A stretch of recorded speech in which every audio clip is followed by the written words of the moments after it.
Neyanziza nnyo bannaffe abatulaba abatuwuliriza bino bitwogera bya buwangwa byaliwo emyaka kati myaka 7 emabega twakoma nga tulaba nti Kabaka Kimera afudde ku Namulondo bataddeko Kabaka Ttembo kati Kabaka Ttembo yakulembera weeks 2 je tuyita fortnight weeks ezebbiri Yagwa Eddalu lyajja litya we yatta jjajjaawe asikira obwakabaka emizimu gya jjajjaawe emizimu gya Buganda ne gikola ki egimusuula Eddalu nti otota jjajjaawo kati mulayo we yatta jjajjaawe tejamukiriza kulwa ku bukulembeze jamusuula Eddalu era we jamusuula Eddalu tulaba nga mutabani we akoze eki akutte enkasi Ttembo yaleka azadde Kigala ne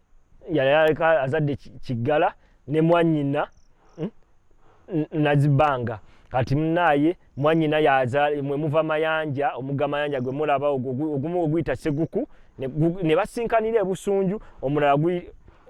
guyita wano mu mayanja era paka ligugenda Wakiso guyita eri Wakiso paka wa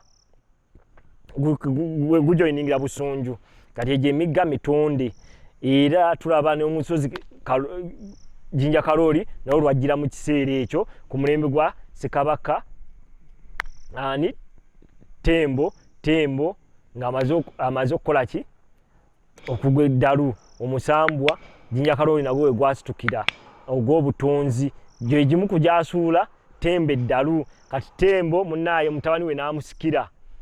namusikira mutabani we Kigala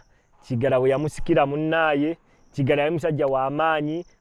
ngawe nabagamba ku lulyo oluyise nti Kigala yakwatanga endeko okunywa omwenge gwe we yagikwatanga we yaggwanga mu ng'emenyekako yayemenya yokka yaginyiganga bwati ekyo okumenyeka gwewo yonna naye yeesalanga mu bwesazi kiringa kigwa awo lwamanya nti noki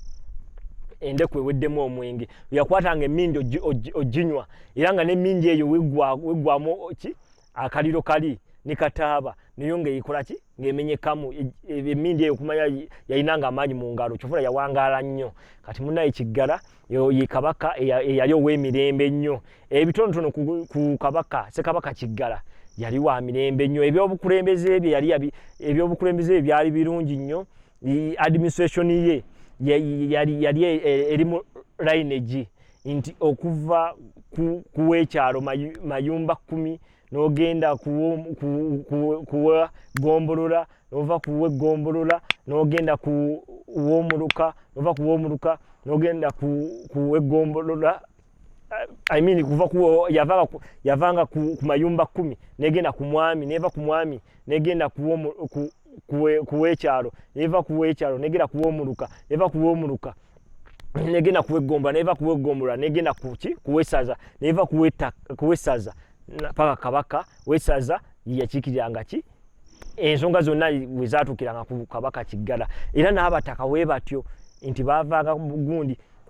mu bika batandikiranga ku nyumba okuva ku nyumba nogenda kumpya nova kumpya nogenda ku lunyiriri nova ku lunyiriri nogenda ku mutuba nova ku mutuma nogenda kusiga nova kusiga nogenda ku wakasolya omutaka yakukikiranga wa Kabaka begamba ye teyemenyanga yakwesanga administration yeyo kati wetuba tuogera ku bwa Kabaka oyogera ku administration yogera ne ku nsinza ensinza yaffe yaliwo era ebiseera ebyo Magembe naye yali muganda wa Kigala bali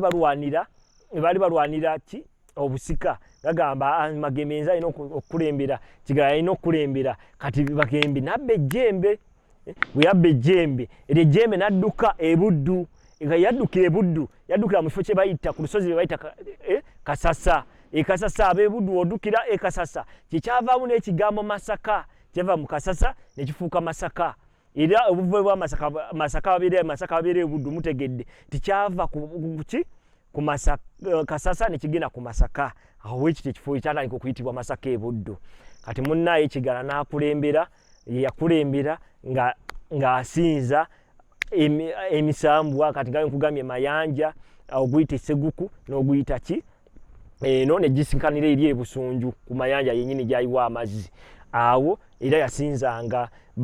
bakiwanuka baaliwo Lubale Musisi yaliwo ensozi z'obutonzi Walusi zaaliwo kubanga baazisinzanga kubanga zezabatwalanga ki ekyaggwe era ne Lumansi ogenda okulwanira ekyaggwe abantu bonna baali tebakyayagala kuki kusaamu Kabaka kitiibwa Kimera nga bakatandise kusinza olusozi ki Walusi n'abagaba bannaye wadde musinza olusozi Walusi lwa butonzi naye yenze Kabaka wammwe lwaki temumpa kitiibwa kyovula ab'ekyaggwe baali bagyemulukuse nga beegasse ku Bunyoro batandika nga bo basinza olusozi ki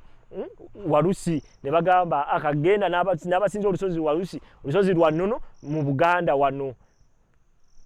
n'okukola ki kugenda ki okulwanisa ab'ekyaggwe beddire Buganda okulwanisa ab'Ebugere nabo badde ki eri Buganda era Buganda negaziwa paka eri mu Bugerere eri mu Kyaggwe yonna n'olusozi Walusi luli mu ki mu Buganda naye ebiseera ebyo yali Bunyoro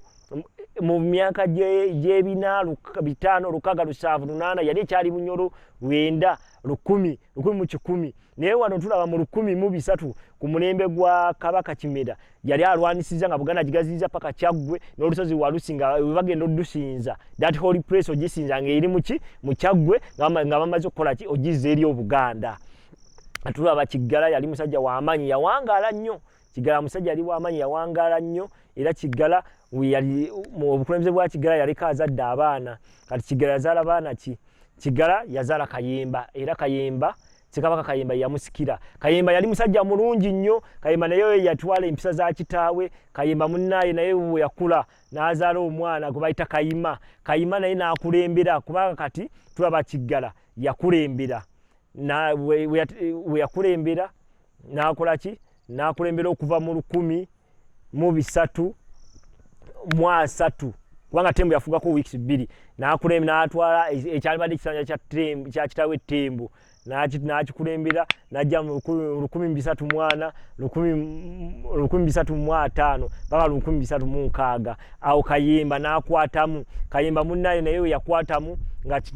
Ssekabaka nga Kiggala akaddiye Kiggala era akaddiye yabuwa mutabani we Kayemba n'akwatamu Kayemba yakwatamu enkasi naye yagikulemberamu akaseera katono n'afa ate Kiggala ne bamuzzaako n'addamu n'asikira mutabani we Kiggala yafuga emirundi 2 kati bwe yafugira n'addamu n'akulembera mu kulembera Kiggala nga mutabani we amaze okufa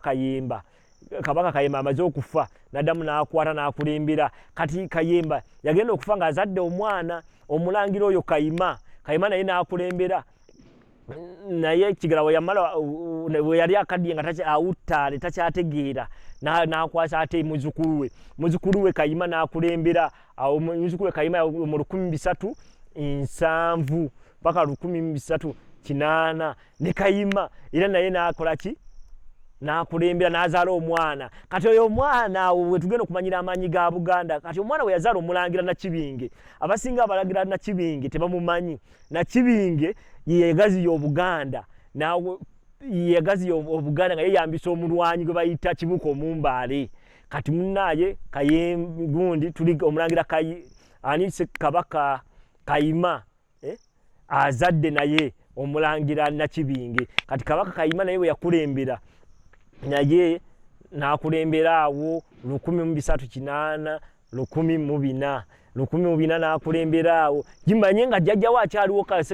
Ssekabaka Kiyemba gundi Kiggala yali akyaliwo okwasa muzukulu okulembera kubanga yali awuttadde nga takyasobola kukulembera ate naye n'akola ki Kayima we yakulembera Kayima n'akulembera nga Kiggala gyali okuba yali musajja yawangala nnyo myaka 10 n'omusobyo era abamu bagamba yawangala paka emyaka 2 naye munnaye awo ate okubanga yafiira myaka 10 nga mwana awo kati yagenda okufa ate era ne muzukulu yamusooka okufa Kayima yagenda okufa era nga amaze okuzaala omulangira Nakibinge kati omulangira Nakibinge atandika okukulembera Buganda mwaka ki kati tulaba mu 1440 omulangira Nakibinge ajja kati omulangira Nakibinge we yajja yalina muganda we kati Kabaka Kayima oba Ssekabaka Kayima bwe yafa omulangira Nakibinge n'akwata enkasi kati omulangira Nakibinge yakwata enkasi batobe abalangira baali bangi ne batandika omulwanisa nti si gwe alina okukwata enkasi n'agenda n'alwanagana ne muganda we n'amukuba muganda we n'addukira e Bunyoro kati omulangira Nakibinge muganda we yaddukira e Bunyoro ne bamutuuza ku Namulondo kati mu 1440 we yakola ki bamutuuza ku Namulondo muganda bamaze muwangula dukidde Ebunyoro kati Ebunyoro olubi lwa Nakibinge ebiseera ebyo yali ali Mawokota yali takomye weno wa Naggalabi yali ali Mawokota kati munnaye baganda bebaddukira Ebunyoro ne beegata n'Abanyoro bajje bamukube bamujje ku ntebe kati bwe bajja omulwanisa baazuka ne bamukuba n'agamba naddukire Essese kati bwe yaddukira Essese owa Essese waliyo obwakabaka bwabwo